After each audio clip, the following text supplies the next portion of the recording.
finally awake. You were trying to watch a Skyrim Let's Play, caught in a YouTube recommendation, same as us, and that Bon Appetit video over there. I don't particularly care for the writing of Skyrim. At the very least, I don't care for it in a holistic sense. Taken in individual doses, it's quite fine. I enjoy a lot of the quest lines, I like a lot of the side quests. I'll even defend the raiding quest as something great when it comes to killing time. The game is mechanically alright, and I have no major issues with the wacky stick part of the game. There's just something off to me about the writing of the game.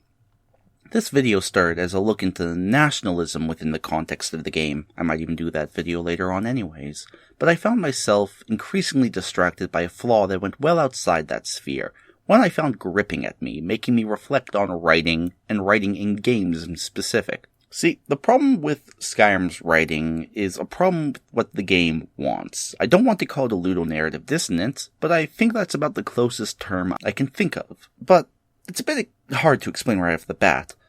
Like I said, the game, mechanically, fine. Story-wise, largely fine. But there's some issues I have. And I've thought about those issues. And when you're a leftist, and you overthink things, you have to make a video essay on it. That is the first chapter of the Communist Manifesto.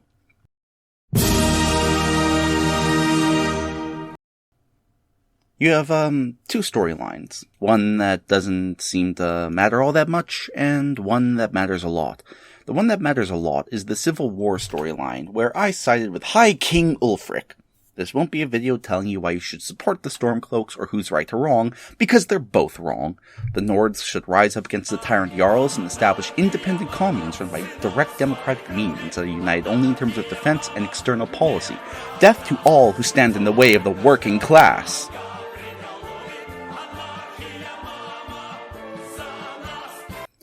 So, Ulfric is this noble, proud boy who wants to establish a monarchy in an independent Skyrim, and goes off about how he fights for the people and how he wants to right the wrongs of the Empire and strike back at those who've destroyed his culture and threaten his people.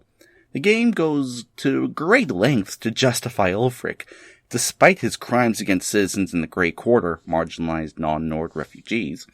He's depicted by and large as a noble man with some rough edge, a man who wants to free his people from the tyranny of the Empire in the Thalmor. In fact, his final speech emphasizes this. He considers himself a freedom fighter in the very literal sense of the word.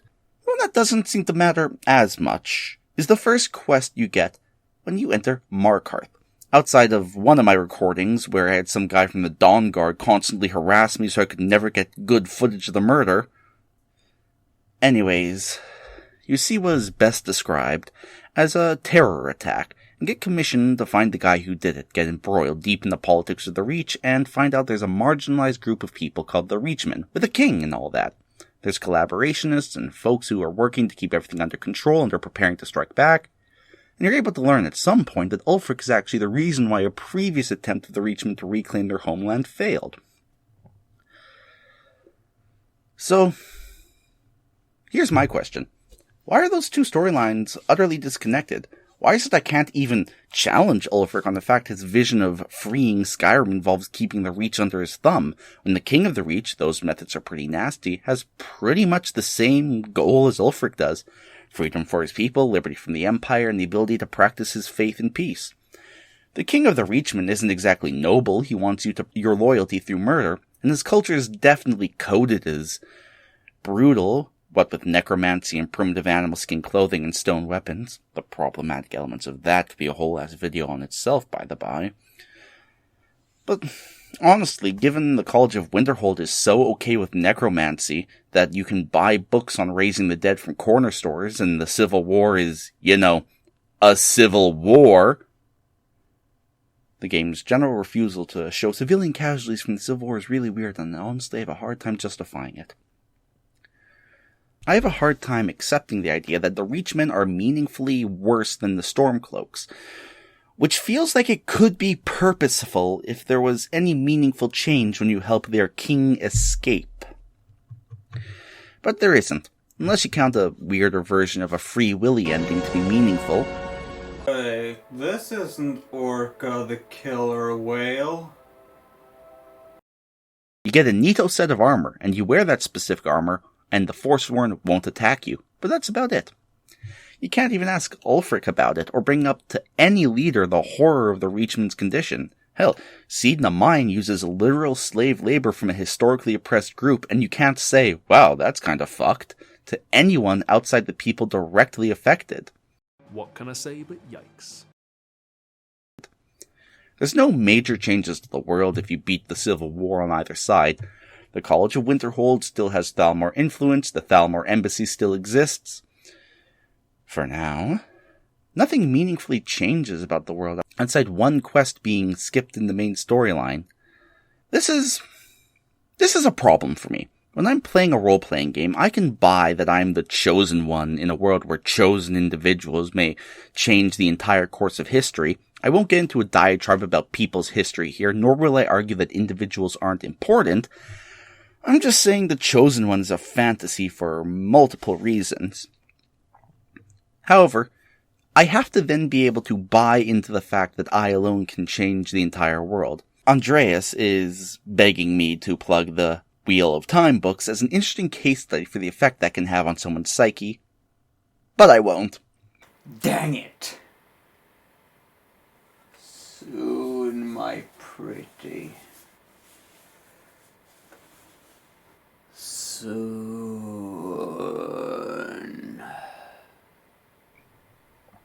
While I have characters saying that, saying I can change the world, the fact is that I leave Solitude, dick around with Marak for a few in-game weeks, and then come back to see nothing at all about the world change, and it's disheartening.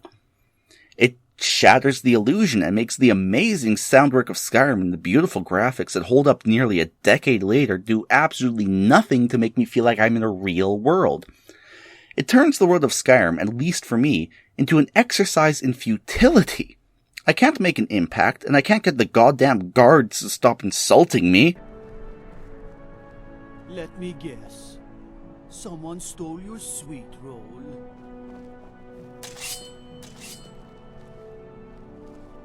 It's so I don't know how you stand it. Skyrim's writing style is one where nothing matters and everything is disconnected.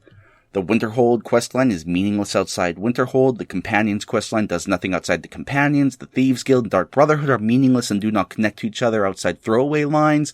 And the great crime of all, the massive, province-spanning civil fucking war, has no meaningful spillover to the rest of the game. Gotta make space for retconning meaningful change for Elder Scrolls 6.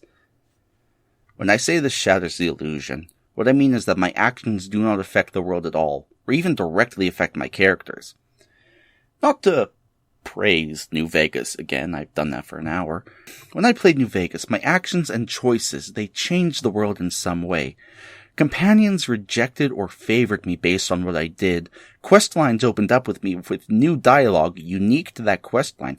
I'm not going to gush about New Vegas here, but seriously, try to tell me the world doesn't feel at least a little impacted by your choices.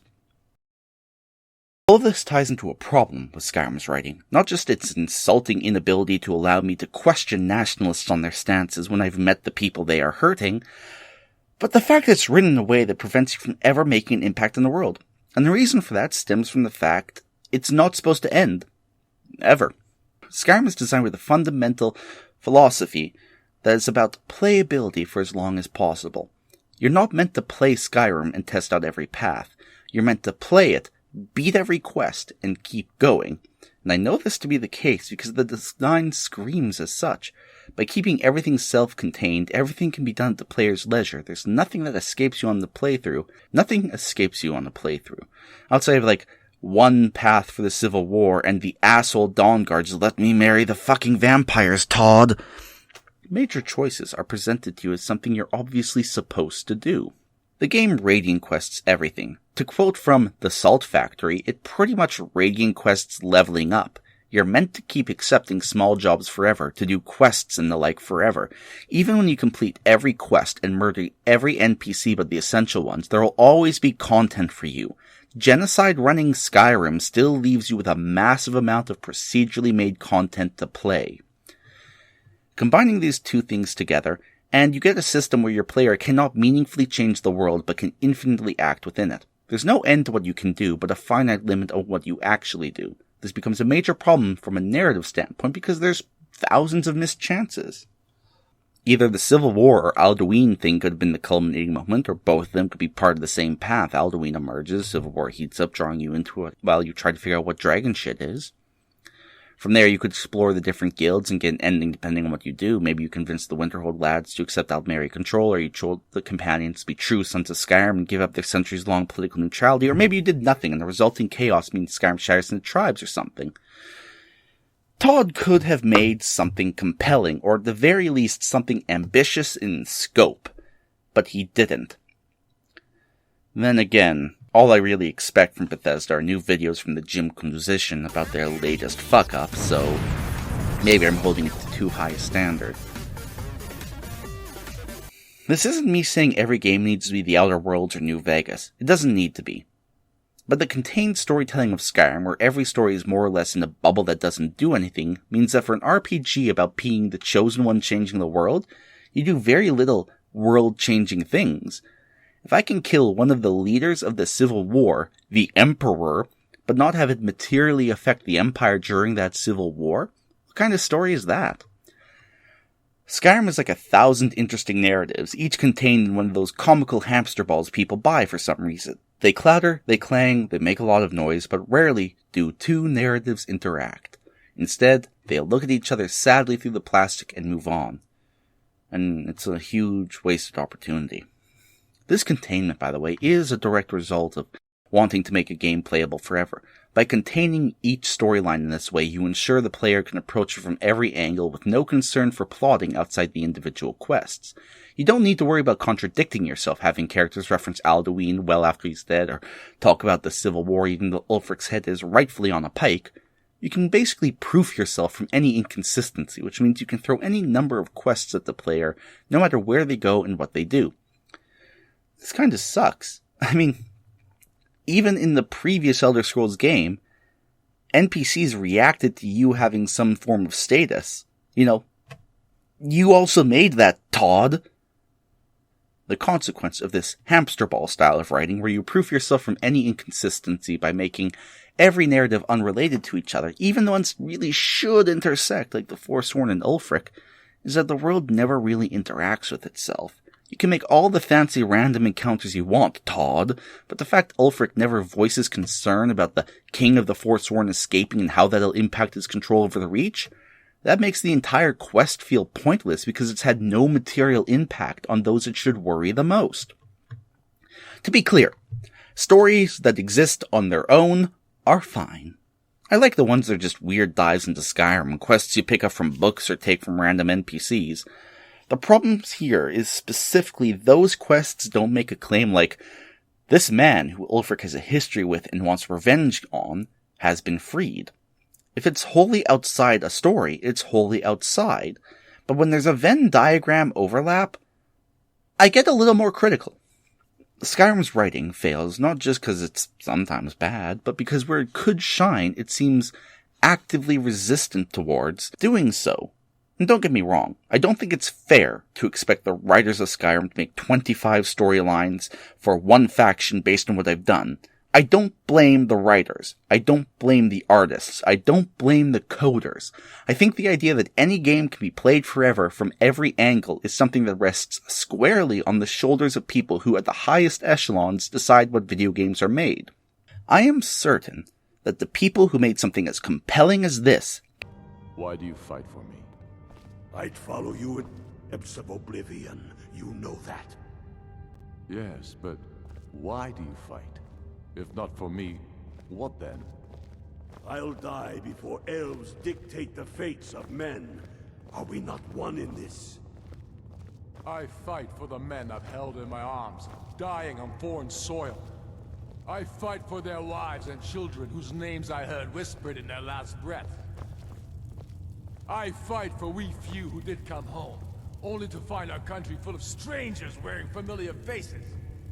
I fight for my people, impoverished to pay the debts of an empire too weak to rule them, yet brands them criminals for wanting to rule themselves. I fight so that all the fighting I've already done hasn't been for nothing. Can and do craft good stories. I am certain that given free reign, they could have made a cohesive, holistic game with good punches to it.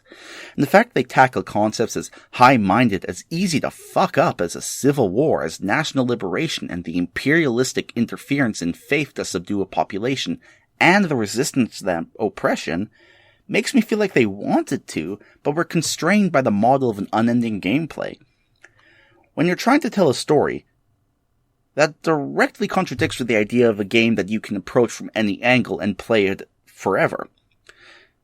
You can't make a game you play forever that also has a story. No story lasts forever. And no game trying to tell a story can last forever either. This problem isn't in Skyrim, it's in Oblivion to a lesser extent. It's in a lot of games where everything can be done, but nothing ties together other than the fact that some people may actually know what you did. Even episodic shows tend to tie stuff together when they have a narrative they want to explore. And honestly, if they wanted to keep the quests as is, that's fine. They explain the lack of material change in-game as needing to rebuild and having bigger fish to fry. At the very least, though, they could have kept a tally of what's important and unlocked new dialogue options based on what you did.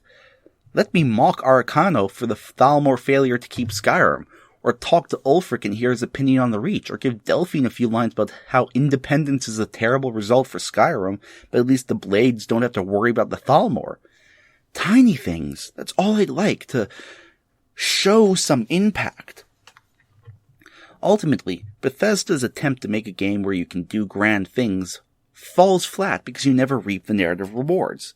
The world doesn't radically change because of you, because you're supposed to approach each guild as its own contained thing.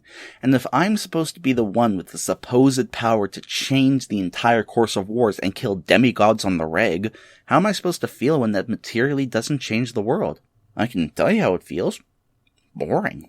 I can whack people with a stick all day long, but when I'm supposed to care about my impact in the world and my impact is nothing, I just feel like I should dick around instead. It's inconsequential, but hey, no one's going to tell me it's important and leave me disappointed.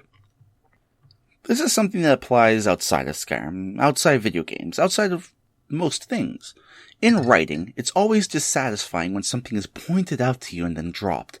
In movies, time spent setting stuff up, but never following through, feels wasted and pointless. In writing, you always need to think about what your audience wants answered.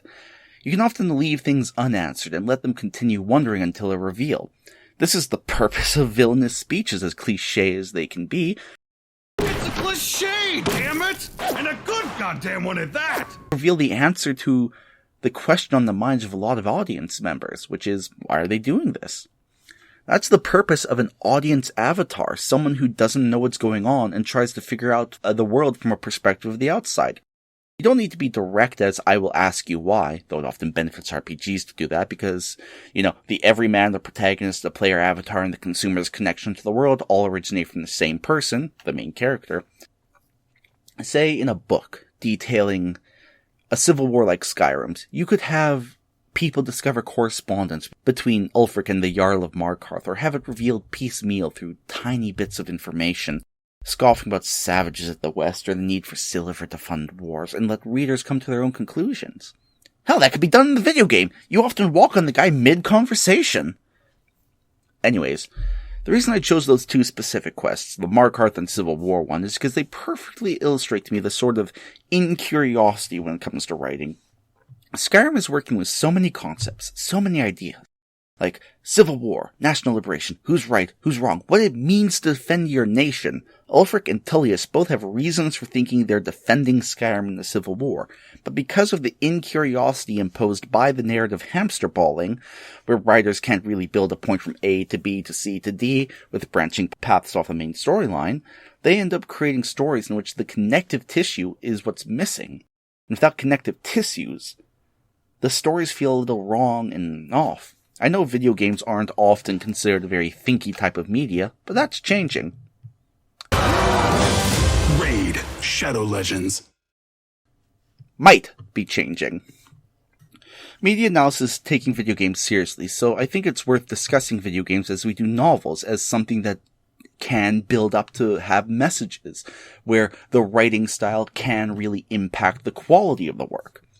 And as I'm sitting here, mouse in hand, Dorito dust in my keyboard, and open beer next to me, wondering if the fact I just helped the king of a shattered nation in direct competition with Ulfric, and wondering if that will change anything? It's a side mission, but it's a side mission of incredible consequence. It's like if you were reading a book and there was a chapter in which a character poured their heart out about their being hurt and ruined by someone the protagonist is currently helping. Or if in a television show, a seeming filler episode revealed the main character felt constantly under the shadow of others, wishing to be loved and respected on his own terms. Those things weren't brought up again, weren't investigated in some capacity.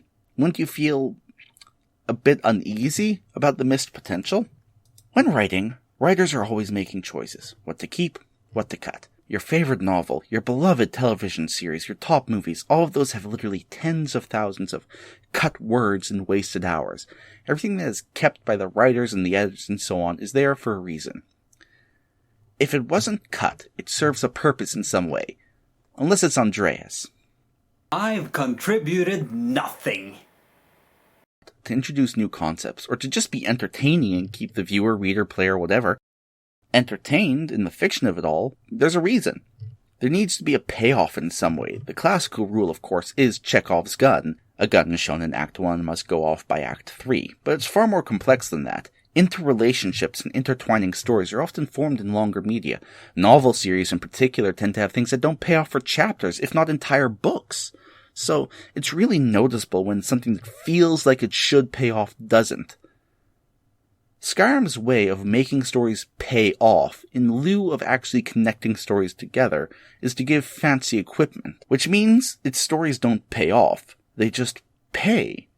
Which is better than games that make you pay to win, but I digress. I'm not saying everything needs to connect together and make sense in every story. In fact, a cornerstone of a lot of horror is that it ends up making very little sense in the end. It all depends on what your intention is, but writers need to expect that viewers will have a certain number of questions, and not just informed by what's happening that instant, but by what's happened before and in the past of the story. If you aren't ready to at least answer those questions, you're on the fast track to writing poorly. Basically, the point to take away from Skyrim's weird, disjointed writing is twofold. One, if you're writing a narrative, there are certain things that do not mix well together. Contained episodes of content, not intended to relate to each other, do not jive well with a story about a chosen one. 2, people will ask questions about your work. Why didn't Y do X? Why is this group not helping that group? Those questions emerge based on what you show people, and creators have a responsibility, at the very least, to consider questions that might emerge. Treating every major subplot as if it's a distinct thing that doesn't go anywhere will make your story feel like a stitched-up Frankenstein. Not the book, the monster. And if you correct me in the comments, you are the real monster. I'm an actual book critic, and I've actually read Frankenstein, so I can say with certainty that Jaden here is correct. Frankenstein may refer to the monster, because Victor Frankenstein is the name of the creator, and therefore the creation he made logically has his last name if it's sentient. I mean, he made the monster after all. His name may be Adam Frankenstein, or Mario Frankenstein, or like the classic movie Super Mario Brothers, he may be named Frankenstein.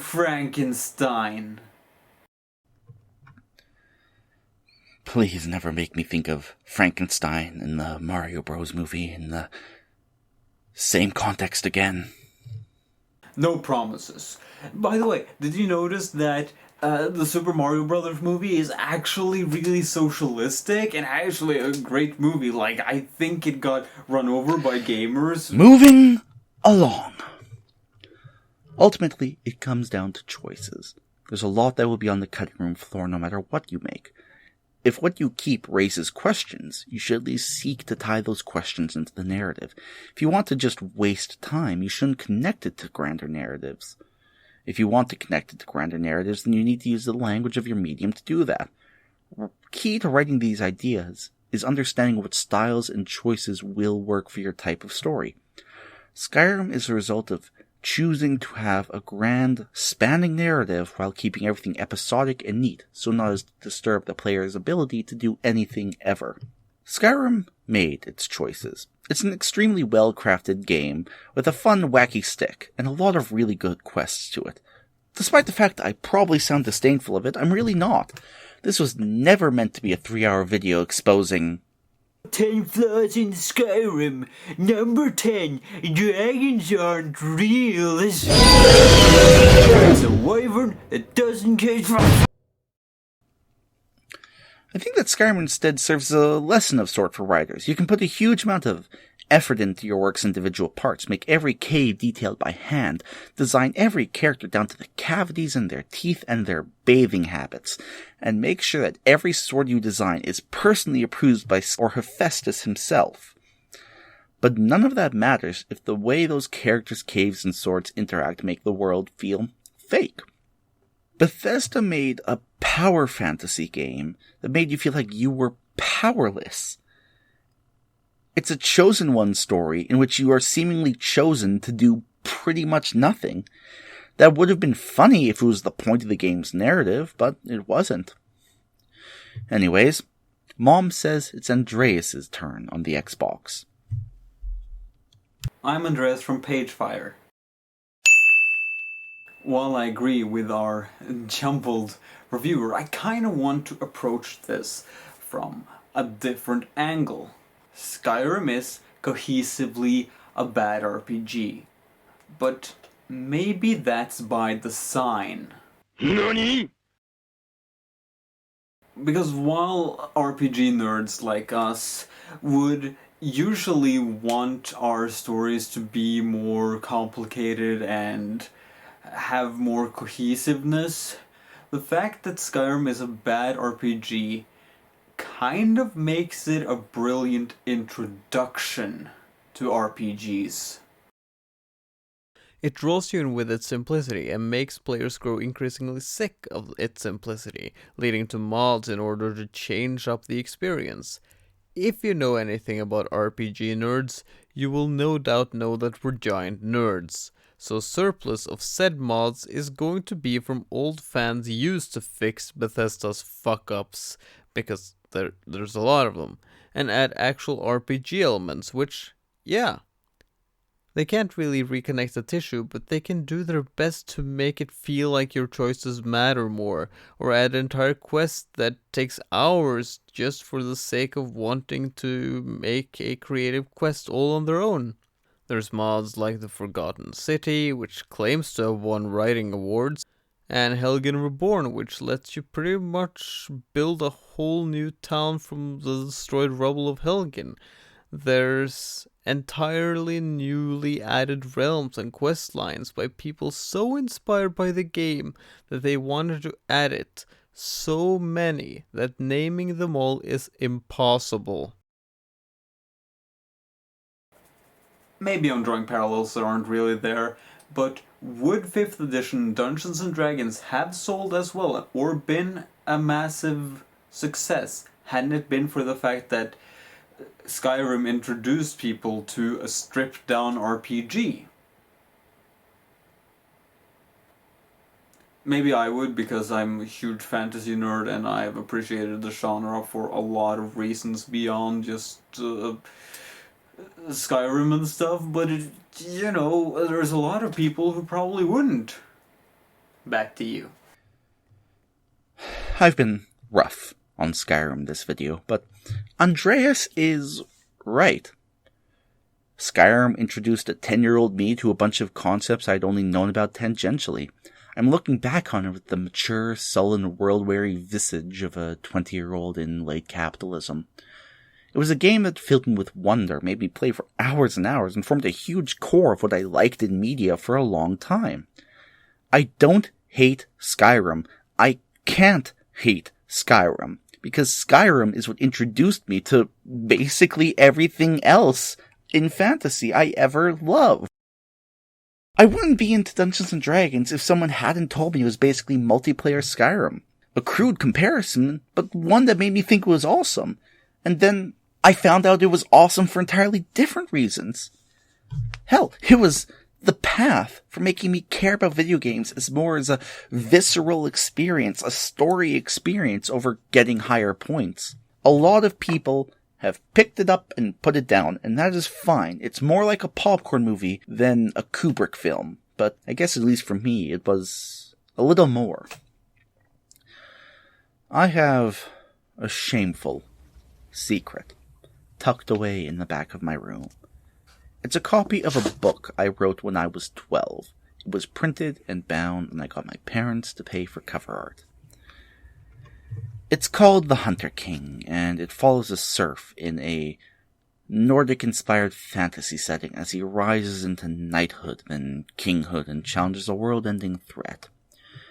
I wrote it in about 4 months, my mind swirling with fantasy ideas I more or less ripped out of Skyrim. I think a lot of what I've said in this video, I guess, is a reaction to the fact I don't feel the way I used to.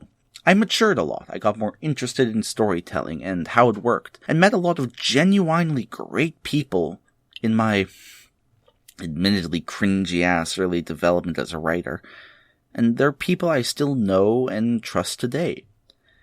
And it's because of its writing's horrible flaws for everything I've complained about, I owe Todd and his game a hell of a lot. Skyrim's not a great place for mature, deep, interconnected stories. But maybe expecting every piece of media to be an epic like Game of Thrones, where everything is tied together and neat. I am talking about the books here. Maybe that expectation is a bit short-sighted and doesn't factor in the whole picture. It's undeniable that Skyrim has had an impact on our cultural conception of fantasy. I think it helped revive a lot of high fantasy interest, particularly in video games. I meme on its constant re-releases, and to be clear, those re-releases are an almost parodic level of capitalist greed. But each time I've bought Skyrim, it's because there's genuinely good parts to it. The first time, I was excited, and I played it for hours until the CD broke. Then, the second copy I got for it was on one of its re-releases, its special edition, I believe, and I played that until the Xbox 360 became obsolete. And then I bought the special edition again on Steam, and each time it was because there were good parts. Overall, it's unsatisfying as a story, but it's comprised of dozens of stories I legitimately think are good, or at least interesting. It's inspired so much more from its robust modding community, and outside of that community, there's at least one person who fell head over heels for fantasy in general because of it. Me. There's a serious problem with the fact Skyrim is a game that really does need mods. There's a lot of parts to it that should have been at release polish or simply are not that good. The fact I can't marry a cute vampire is among its paramount flaws. I am not defending Bethesda's weird relationship with its modding community, but each person who saw a problem with Skyrim, saw something they thought was missing, or thought the skeleton of Skyrim was something they could work with, that sort of creativity is something to be lauded, even if the impetus for it is something less than favorable. Skyrim is flawed. I won't even call it a flawed masterpiece.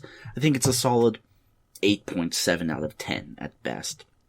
But it's a game I know could have been done better, with stories that could have been done better, and other people have thought it could be done better. And each of those people who thought it could be done better flexed their coding chops, their game design, their storytelling ability to create good things. Flaws are often compared to cracks, and in cracks, beautiful things do grow. But Bethesda also made Fallout 76, so really they've lost all goodwill from me. I just want to thank Andreas from Pagefire, who collaborated with me on this video project. I also want to thank my patrons, who are now scrolling by. They have been supporting my writing, my videos, all my general stuff like that, and they're lovely people, each and every one of them.